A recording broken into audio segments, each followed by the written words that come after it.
그럼 변호사님은 대형 로펌은 안 가고 내 사무실을 찾아야겠다 생각을 하신 것 같은데 네네네. 그렇게 해서 한 달에 얼마를 벌 거라고 예상을 했었나요? 개업변으로서는 사실 그건 없었어요. 맥시멈은 생각을 못했고 지금도 매달 얼마 벌지 예상을 못합니다. 하지만 그래도 가성비로 따졌을 때 내가 하면은 이 정도 이상 벌 수 있지 않을까? 그렇게 생각했던 거죠. 그냥. 그럼 그게 대략 얼마인지 말씀해 주실 수 있으세요? 안녕하세요. 서범석 변호사입니다. 변호사님 경찰 생활 몇 년 하셨어요? 저는 12, 13년 정도 했던 것 같아요. 네. 13년 하고 왜 그만두셨어요? 여러 가지 이제 고민을 한 끝에 이제 저에게 맞는 직업 쪽으로 선택을 한 거죠. 변호사 자격증이 있어서 그만두셨던 건가요? 그런 면도 있겠죠. 예, 변호사 자격증이 있다는 거는 이제 선택하는 데 있어서 예, 당연히 고려 요소 중에 큰 것이었죠. 그럼 현직에 계신 경찰관 분들 중에 퇴사를 하신 분들 꽤 많이 있으신 편인가요? 사실 뭐 정년까지 가시는 분들이 더 많다고 보고요. 그렇지만 최근에 제가 주변에서 많은 분들한테 이제 변호사의 길이 어떤지 이렇게 물어보시는 분들이 있었어요. 최근에 어떤 조사 참여를 갔는데 거기서 전혀 모르는 분인데 갑자기 이제 조사 다 마치고 잠깐 얘기 좀 하자고 그러더라고요. 그래서 무슨 일인가? 저는 이제 사건 관련 일일 줄 알고 당연히 갔는데 그분이 이제 자기가 아주 아끼는 후배가 있는데 그 후배가 지금 로스쿨을 가고 싶어 한다. 로스쿨 가는 것도 괜찮냐? 지금 우리 경찰서에만 해도 변호사 자격증이 있는데 경찰을 하고 있는 분들도 있더라.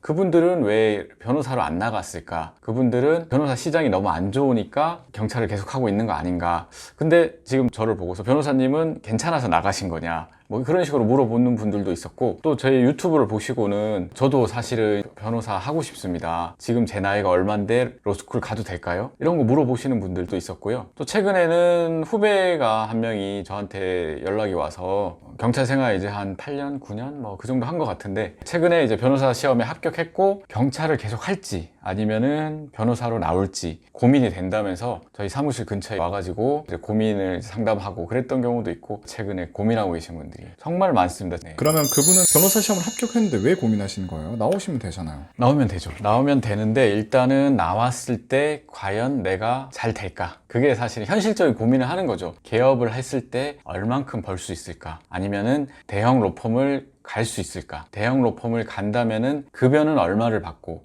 그리고 근무 시간은 얼마나 될까? 나의 삶의 질 이런 것도 이제 생각을 해야 되니까 그런 것들도 물어보고 싶고 뭐 선배님 아니면 변호사님 잘 되십니까? 이렇게 물어보는 분들도 있고요. 저는 솔직하게 다 얘기해 줍니다. 어쨌든 저를 이제 좋게 얘기하면 뭐 롤모델이라는 표현까지 쓰면서 저를 믿고서 저한테 물어보니까 저도 사실은 경찰 생활 하면서 변호사로 나오고 싶을 때 선배님들 좀 찾아다니면서 물어봤었어요. 선배님 나오면 괜찮아요? 얼마씩 벌 수 있어요? 망하는 거 아니에요? 적자 나는 거 아니에요? 그런 거 물어보고서 그러고 나왔습니다. 그때 당시 선배님들은 뭐라고 하셨었나요? 솔직히 사람마다 대답이 다 달랐어요. A라는 선배는 빨리 나와라. 너 나오면 잘 된다. 걱정하지 마라. 개업하면 된다. 이런 선배도 있었고 뭐 B라는 선배는 변호사 생활도 힘들어. 그렇게 하지 말고 일단 경찰에서 갈 수 있는 데까지 끝까지 한번 가봐. 그리고 나서 그때 돼서 뭐 계급 정년 걸려서 나오면은 그때 변호사 개업해도 늦지 않겠냐. 뭐 이런 사람도 있었고 정말 각양각색이었고 가족들도 마찬가지예요. 가족들도 이 사람은 이렇게 해라. 저 사람은 저렇게 해라. 그래서 저도 이제 후배가 왔을 때 그랬습니다. 자, 네가 생각하는 A 안도 좋고 B 안도 좋아. 둘 다 좋아. 뭘 해도 상관없어. 지금은 네가 A 안이 더 좋은 것 같지? 내일 아침에 일어나면은 B라는 안이 더 좋을 것 같을 거야. 충분히 고민해보고 한번 이제 해봐라. 그런데 나라면은 이렇게 하겠다. 저는 그렇게 했거든요. 그러니까 그냥 빈 A4 용지에다가 쭉 적어봤어요. 내가 정말 중요하게 생각하는 가치관들, 뭐 시간의 자유냐, 아주 풍족한 뭐 경제적인 거냐, 아니면 사회적 지위냐, 뭐 이런 것들을 적어보고, 그리고 내가 갈 수 있는 A안, B안, C안 이런 것들을 쭉 적어보고, 저는 사실 가성비까지 이렇게 적어봤어요. 예를 들면은 내가 근무해야 되는 시간이 총 얼마일 것 같다. 대략적으로 예측하는 거죠. 근데 내가 벌 수 있는 돈은 얼마일 것 같다. 그랬을 때 가성비가 어떤 직업이 괜찮을까? 물론 이제 뭐 사회적 지위나 명예 이런 것들을 중시한다면은 또 다른 문제일 수 있어요. 근데 이제 사람마다 다르니까 그 중에 어떤 게 너한테 제일 맞는 거냐, 저한테 고민 상담하는 그 후배한테도 그렇고 전혀 모르는 처음 보는 사람한테도 그렇게 얘기했던 것 같아요. 그럼 변호사님은 A4에다 써서 고민해봤다고 했잖아요. 네네네. 어떤 것까지 예측을 하고 이렇게 쓰셨던 거예요? 뭐 내가 나오면 얼마를 벌 것 같다 이렇게 썼던 기억이 있으신가요? 대형 로펌 같은 경우는 딱 나왔을 때 정해진 급여가 어느 정도 예상이 되거든요. 제가 알기로는 그때 뭐 한 세후 800에서 900? 그 정도는 최소 받는다는 걸로 알고 있었어요. 그렇지만 시간, 투입해야 되는 시간이 장난 아니죠. 아침에 9시부터 밤 12시까지 근무하고 그리고 토요일 하루 정도는 또 근무를 해야 되고 그렇게 해서 나누기 했을 때 그런 것들까지 해봤죠 한번. 그럼 변호사님은 대형 로펌은 안 가고 내 사무실을 차려야겠다고 생각을 하신 것 같은데 네네네. 그렇게 해서 한 달에 얼마를 벌 거라고 예상을 했었나요? 개업변으로서는 사실 그건 없었어요. 맥시멈은 생각을 못했고 지금도 매달 얼마 벌지 예상을 못합니다. 하지만 그래도 가성비로 따졌을 때 내가 하면은 이 정도 이상 벌 수 있지 않을까? 그렇게 생각했던 거죠. 그냥. 그럼 그게 대략 얼마인지 말씀해 주실 수 있으세요? 진짜로 이거는 기억이 안 나는데 지금 계산해 볼까요? 네. 그러면 제 계산으로는 경찰은 보통 1시간에 10만 원 정도를 버는 것 같아요. 대형 로펌은 한 달에 대략 한 300시간을 일을 한다고 치면은 900이면은 시간당 페이가 30만 원이죠. 자, 공무원은 시간당 급여가 10만 원, 대형 로펌은 시간당 급여가 한 30만 원. 제가 개업을 했을 때 시간당 급여로 30만 원 정도는 벌 수 있겠다. 뭐 그렇게 생각했던 것 같아요. 지금은 어떻게 그 계획대로 지금 가고 계시는 건가요? 지금은 네, 그렇게 하고 있다고 생각하고 있습니다. 네. 네, 그 정도는 되죠. 네. 아, 그래서 항상 얼굴이 이렇게 밝으신 건가요? 항상 잘 되진 않습니다. 안 되는 달도 많습니다. 네.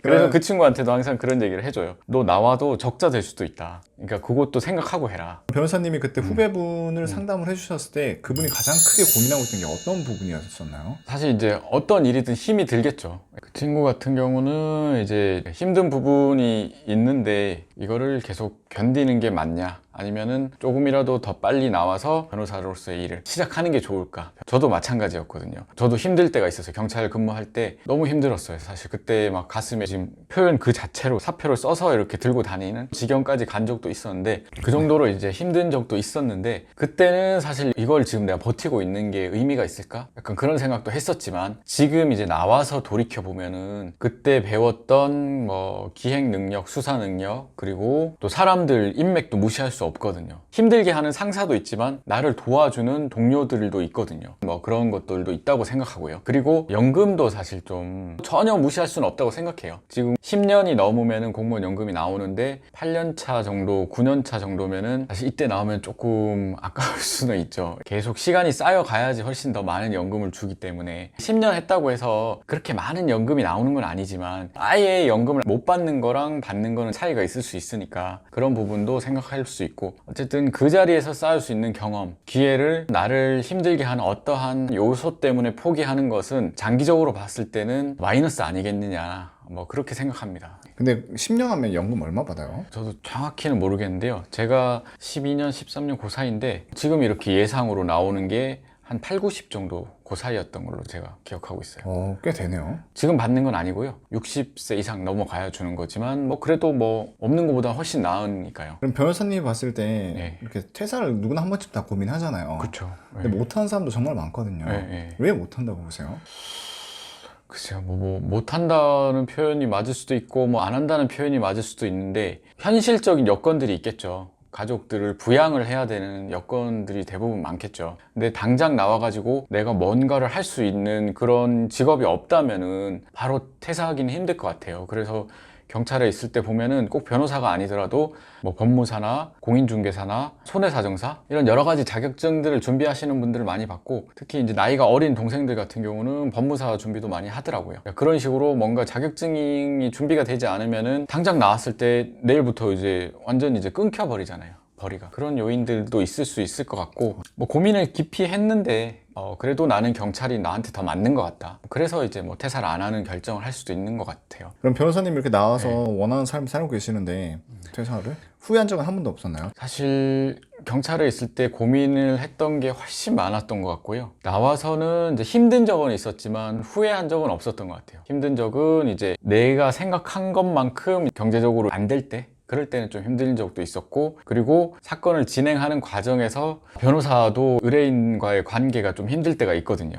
그런 경우도 있었고 그리고 사건의 결과가 좀 생각보다 이렇게 잘 안 나왔을 때 그럴 때는 힘들었어요. 하지만 경찰에 있을 때 고민을 많이 했던 그런 시기보다는 훨씬 더 적었던 것 같아요. 그러면 우리가 이렇게 나왔을 때 내 선택을 후회하지 않으려면 어떻게 우리가 준비를 해야 될까요? 후회하지 않으려면은 자기가 생각하는 것들을 너무 급하게 결정하지 말고 시간을 충분히 가지면서 내가 중요하게 생각하는 가치관이 뭔지 그거에 대해서 딱 생각을 정리를 하고 그리고 여러 가지 선택지에 어떤 것이 더 맞는지에 대해서 또 정리를 해보고 최악의 경우가 뭔지 플랜 B도 항상 생각을 해놓고 신중하게 고민하고 결정해야 되지 않을까 싶습니다. 사실 고민은 끝이 없는 것 같아요. 어떤 상황이 되어도 계속 고민을 하게 되는 것 같아요. 저한테 이렇게 고민 상담이 심심치 않게 계속 옵니다. 연락이 뜬금없이 연락이 오면은 결혼식 연락이거나 아니면은 고민 상담 둘 중에 하나거든요. 그런데 어떤 선택을 하더라도 정답은 없다고 생각해요. 본인이 선택한 이 길이 맞다고 생각하고 하루하루 열심히 사는 것이 맞지 않나 생각합니다.